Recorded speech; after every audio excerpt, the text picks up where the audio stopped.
Dasma shqiptare 2017. Paraqet. Përshëndetje të nderuar.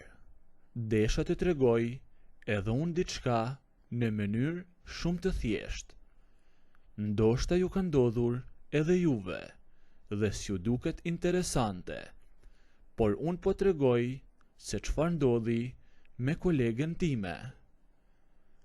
Kur punon në një kompani të madhe me 50 kolege, patjetër që do të ketë dhe pluhur e gjëra interesante do ndodhin aty. Unë tani jam 43 vjeç, por po tregoj se çfarë ndodhi para 5 vitesh kur punoja në një fabrikë këpuceve ku prodhoheshin këpucet në mënyrë artizanale, tërësisht me punë dore. Dikush priste kallupet, dikush qepte e dikush lyente. Zhurma e mashinerive në punishte të bënte që të mos ndëgjoje njëri tjetrin çfarë flisnin. Prandaj, me ndonjë kolege aty nuk mund të bisedoje asgjë, pos të rëmbeje ndonjë shikim aty këtu. Edhe unë kisha rolin në atë fabrikë, por një ditë u punësua një grua rreth të 30-ave dhe ishte shumë e bukur. Më të bukur s'me kishin zënë syt ndonjëherë, dhe me njëherë më shkuan syt te kunaza dhe thash s'qen ka fati im, sepse qen ka e martuar dhe ndrova fare mendim, sepse ajo kishte një burr dhe unë se kisha ndërmend të ndërhyja mes tyre. Vazhdoja punën si normalisht. Unë kur isha duke punuar në fabrikë, këndoja gjatë gjithë ditës. Sisha këngëtari i Zoti, por nga zhurma s'më ndëgjonte askush dhe unë këndoja për qefin tim. Kjo kolegja kishte qenë duke më ndëgjuar një ditë, dhe kur mbaruam turnin dhe po bëheshim gati të dilnim nga puna, përshëndeteshim me njëri tjetrin, ndërsa ajo më thot, je këngëtar shumë i lodhur. Me mirë të ndëgjojmë zhurmën e fabrikës se sa të këndosh ti. Por ma tha me shaka duke qeshur dhe iku. Atë natë mendova vetëm për atë. Ishte shumë e lezetshme. Patjetër që në fillim s'mendoja asgjë të ndaluar, por thjesht ishte shumë pozitive, sidomos nga mënyra se si më shikonte. T'ju them të drejtën, kur isha në punë dhe e dija që është duke me parë, unë s'dija më çfarë bëja. Harroja punën dhe e humbja mendjen fare. Aq e mirë që ishte. Të nesërmen, kur mbërrita në fabrikë dhe pash që ajo akoma s'kishte ardhur tek puna, dola në obor që ta përshëndesja kur të vinte. Dhe pash që tek puna e solli një djalë rreth 20 vjeç. Ajo me kaloi pranë dhe vetëm më tha mirëmëngjes, ndërsa unë shpejtova hapat dhe i thash, e paske burrin pak më të ri se vetja. Ndërsa ajo qeshi dhe tha, ishte kunati, sepse burrin e kam që 5 vite në Greqi. Diçka ndodhi tek unë, nuk e di ta shpjegoj, por u stepa duke i thënë, me vjen keq. Largësia ka vështirësitë e veta. Ndërsa ajo ma ktheu e me tha, mos u bëj merak, sepse nuk me mungon gjë, dhe u fut në fabrikë.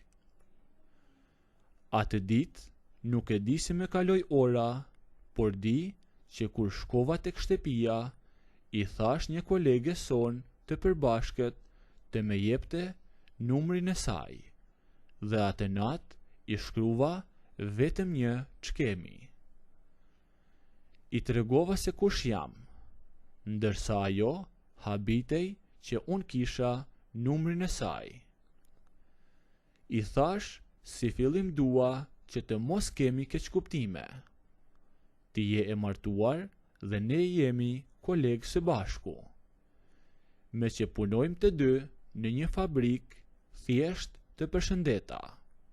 I thash je shumë e bukur dhe shumë pozitive, prandaj po të shkruaj thjesht si shok, sepse as mua s'po me kalon koha as pak. Është e vërtet tha që nga njëherë as unë nuk e di se me çfarë ta shtyej kohën. Dhe përderisa me ke shkruar thjesht si një shok, të falenderoj. Dhe nëse do, mund të dalim ndonjë pasdite të ecim nga parku i liçenit. Nëse do i thash, dalim edhe sonte, nëse nuk është vonë. Në fakt e mbaj mend mirë. Ishte ora vetëm 18 dhe s'ishte edhe aq vonë. Mirë tha, e lem të dalim në orën 19 sa të bëhem gati e të rregulloj floket. E për çfarë do bëhesh gati ti? I thash. Ti je e bukur në çdo kohë, por eja mos të vonojmë. Në fakt tha isha duke gatuar diçka për darkë, por me që po dalim, po lë për me vonë. Të them të drejten, po ndjehesha mirë. Po krijoja një shoqëri me kolegen më të mirë që kisha tek puna, dhe me vinte mirë që ajo përveç se ishte e bukur, ishte shumë e thjeshtë dhe nuk ishte fare mendje madhe. Dhe kur mbërritëm tek parku, isha pak në siklet. Por ajo nisi të me pyeste më shumë rreth jetës time. Ndërsa unë e pyeta për burrin që kishte në Greqi.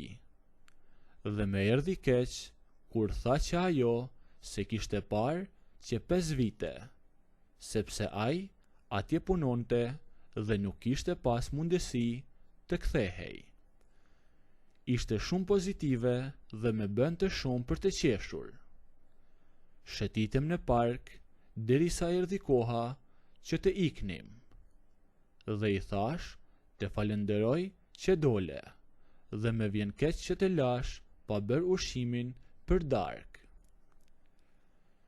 Nëse të vjen keq, eja dhe me ndihmo, tha ajo. Ose me mirë, unë do të pushoj, ndërsa ti do bësh vetë darkën. Me shumë kënaqësi i thash. Shkuam në shtëpi, duke menduar që do të gjeja vjehrit e saj, kunatin e të tjerët. Por në fakt, si ishte aty askush, dhe në tavolin ishin akoma ca pet të shtrira, sepse kishte qenë duke bërë pite. I thash, unë di vetëm të pjek ndonjë biftek ose të fergoj ndonjë vezë, dhe nuk di të holloj e as të pjek pite. Ajo ngrit nga karriga dhe tha, provo të gatuash çfarë ke përpara. I thash, provoj kot, sepse nuk di të bëj pite. Kolegja u ofrua me pranë, buzëqeshi dhe me tha, filloj një herë se të ndihmoj unë. Isha në siklet. Në fakt, e mora holluesen në dorë dhe fillova. Në fillim, fillova nga dalë, ndërsa kolegja thoshte, e she që di mirë. Pastaj kolegja e mori holluesen dhe filloi ajo të gatuante. Tashmë, unë vetëm rria, ndërsa ajo gatuante. Nëse doni të ndëgjoni historinë deri në fund, bëjini videon like, a nëse nuk doni, abonohuni ose bëjni subscribe.